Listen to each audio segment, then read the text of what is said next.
Hi, ನಮಸ್ಕಾರ. Welcome back to my Sundays recipes. ಹೆಂಗಿದ್ದೀರಿ ಎಲ್ಲರೂ?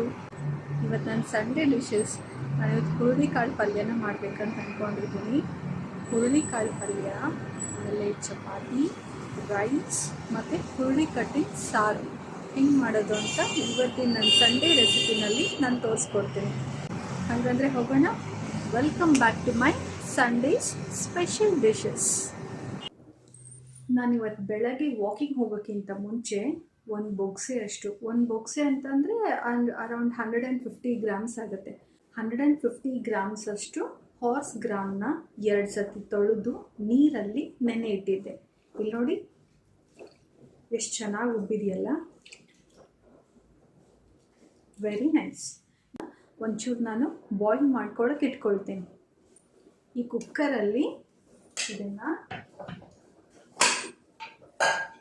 ಇಟ್ಕೊಂಡಿರ್ತಕ್ಕಂಥ ಎಲ್ಲ ಹುರುಳಿ ಕಾಳುಗಳನ್ನು, ಇಂಗ್ಲೀಷಲ್ಲಿ ನಾವು ಇದಕ್ಕೆ ಹಾರ್ಸ್ ಗ್ರಾಮ್ ಅಂತ ಕರಿತೀವಿ, ಕನ್ನಡದಲ್ಲಿ ಇದಕ್ಕೆ ಹುರುಳಿ ಕಾಳು ಅಂತಾರೆ.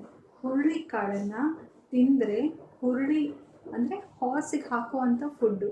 ನಾವು ಹಾರ್ಸಿಗೆ ಎಷ್ಟು ಶಕ್ತಿ ಇರುತ್ತಲ್ವ, ಇದನ್ನು ತಿಂದಾಗ ನಮಗೂ ಕೂಡ ಅಷ್ಟೇ ಶಕ್ತಿ ಬರುತ್ತೆ. ಅದಕ್ಕೆ ಇದರ ಹೆಸರು ಹಾರ್ಸ್ ಗ್ರಾಮ್ ಅಂತ ಇಂಗ್ಲೀಷಲ್ಲಿ. ಇವತ್ತು ನಾವು ಇದ್ರ ಪಲ್ಯನ ನಮ್ಮ ಮನೆಯಲ್ಲಿ ನಾವು ಹೆಂಗೆ ಮಾಡ್ತೀವಿ ಅಂತ ತೋರಿಸ್ಕೊಡ್ತೀನಿ. ಇದನ್ನು ಕುಕ್ಕರಲ್ಲಿ ಹಾಕ್ತಾ ಇದ್ದೀನಿ.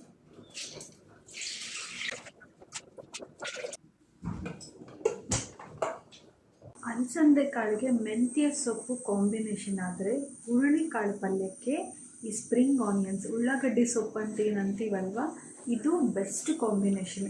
ಉಳ್ಳಾಗಡ್ಡಿ ಸೊಪ್ಪನ್ನ 2 ಸತಿ ತೊಳೆದು ಇವಾಗ ಕಟ್ ಮಾಡ್ಕೋತೀನಿ. ಬಹಳ ಸಣ್ಣದಾಗಿ ಕಟ್ ಮಾಡೋದು ಬೇಡ, ಅಟ್ಲೀಸ್ಟ್ 1 ಇಂಚಷ್ಟು ಡಿಫ್ರೆನ್ಸ್ ಬಿಟ್ಟು ಕಟ್ ಮಾಡಿದ್ರೆ ಸಾಕು. ಈ ಬಾಯಲ್ಲಿ ಸಿಕ್ಕಿದಾಗ ಅದು ಫ್ಲೇವರ್ ತುಂಬ ಚೆನ್ನಾಗಿ ಬರುತ್ತೆ. ನಾವು ಕಡಿದು ಊಟ ಮಾಡ್ತಾ ಇರಬೇಕಾದ್ರೆ ಈ ಎಲ್ಲ ಕಾಳುಗಳಿಗೂ ಒಂದೊಂದು ಸೊಪ್ಪು ಹಾಕಿ ಅಡುಗೆ ಮಾಡಿದ್ರೆ ತುಂಬ ಟೇಸ್ಟಿಯಾಗಿರುತ್ತೆ. ಕಾಳುಗಳು ಪ್ಲಸ್ ಹಸಿರು ತರಕಾರಿ ಸೊಪ್ಪಿಂದು ಕಾಂಬಿನೇಷನ್ ಪಲ್ಯ ತುಂಬ ಚೆನ್ನಾಗಿರುತ್ತೆ. ಈ ಎಲ್ಲ ಸೀಕ್ರೆಟ್ ರೆಸಿಪೀಸು ನಮ್ಮ ಅಮ್ಮ ನನಗೆ ಹೇಳಿಕೊಟ್ಟಿದ್ರು.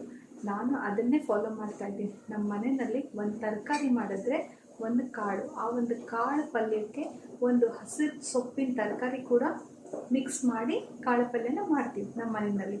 ಇದು ನಮ್ಮ ಮನೆ ಅಡುಗೆ ಸೀಕ್ರೆಟ್ ಅಂತಲೇ ಹೇಳ್ಬೋದು.